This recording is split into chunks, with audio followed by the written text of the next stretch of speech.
Assalamu alaikum, dear students. Our today's class is for 10th, and our today's topic is relative clauses. So, what are relative clauses? I'll let you know.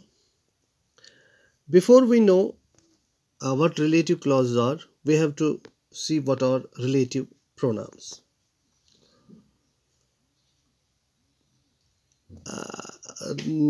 Pronouns that are used to join two sentences are called relative pronouns. So the pronouns which join two sentences are called relative pronouns.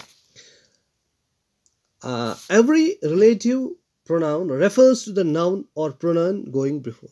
So इसका मतलब यह है कि जो भी relative pronoun है वो किसको रेफर करता है, इसका ताल्लुक किसके साथ, किसकी रेफरेंस, जो इससे पहले नाउन या प्रोनाउन यूज हुआ हो. जैसे मैं आपको बता दूं एक example. For example, the boys, अब देखिए गौर से, the boys who are playing there or the students of 10th class or the students of 10th class. अब देखिए the boys, अगर हम इतना कहेंगे the boys of 10th class or the students of the boys or the students of 10th class, तो हमें ये पता नहीं है कौन से बॉयज, यहाँ क्लियर नहीं है कौन से बॉयज. अब यहाँ दो अगर हम देखेंगे, हम एक्चुअली देखते हैं कि ये टू सेंटेंसेस हैं. इनको इस हु ने जोड़ा है आपस में. देखिए अगर हम इसको ऐसे भी बना सकते थे, the boys are playing, they are the students of 10th class. तो इन दो सेंटेंसेस को हमने एक बनाया. तो हमने उस एक बनाने के लिए we used a relative pronoun that is who. तो इसने हमें दो सेंटेंसेस को एक बनाने में मदद की. अब इसने हमें क्या किया, the boys who are playing there, जो वहां खेल रहे हैं, are the students of 10th class. तो कौन से बॉयज, अब हमें क्लियर हो गया, बॉयज वहां सब बहुत सारे होंगे, लेकिन एक बॉयज का ग्रुप वहां जो खेल रहे हैं वो खेलने वाले बच्चे 10th क्लास के हैं. Otherwise there may be other boys of other classes as well, लेकिन हमें स्पेसिफिक किसी ग्रुप का कहना है, तो इस हु ने हमें मदद की. तो ये हु जो है ये रिलेटिव प्रोनाउन है. अब हम देखेंगे कि रिलेटिव क्लॉज क्या होता है, या उसको हम एडजेक्टिव क्लॉज भी कहते हैं.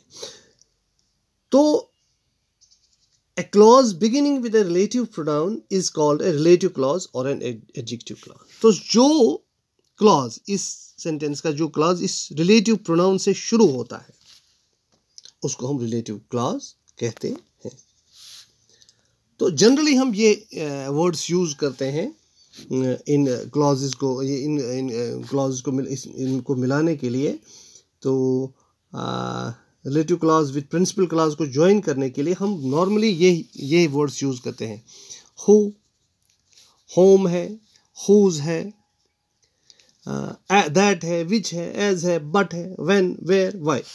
अब हम कुछ एग्जांपल्स के जरिए से देखते हैं. देखिए पहला हम लिखेंगे इसी तरह का सेंटेंस जो अभी हमने लिखा, द बॉयज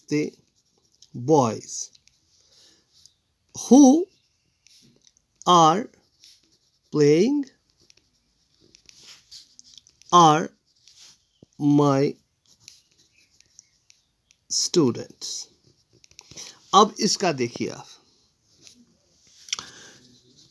ये भी एक्चुअली हमने दो सेंटेंसेस को मिला के एक सेंटेंस बनाया हुआ है. The boys who are playing are my students. The boys are playing, अगर हम ये देखेंगे, देखिए the boys are playing, the boys are playing. एक sentence, they are my students.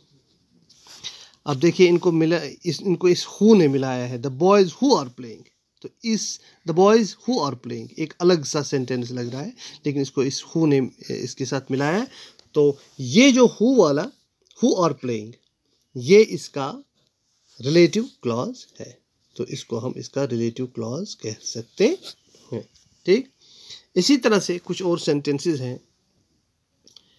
He is the man home I gave my book, वो यही वो इंसान है जिसको मैंने, तो home I gave my book is relative clause.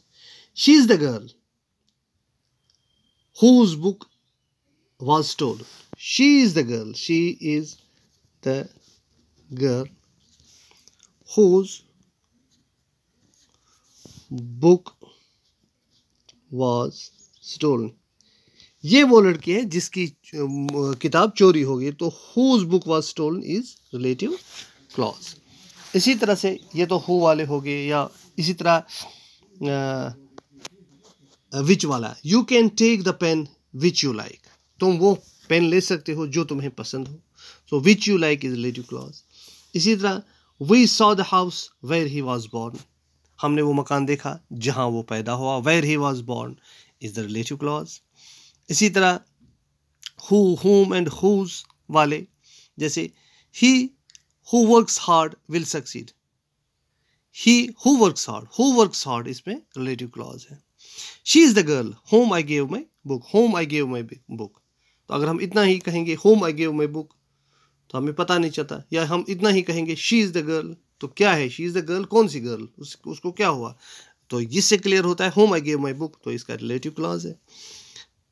इसी तरह से there stands the boy whose purse has been stolen. Whose purse है, अब लड़का वहाँ है, क्या है उसके साथ हुआ क्या है, उसका पर्स चोरी हो गया। इसी तरह nowadays whose is sometimes used for animals and lifeless things also.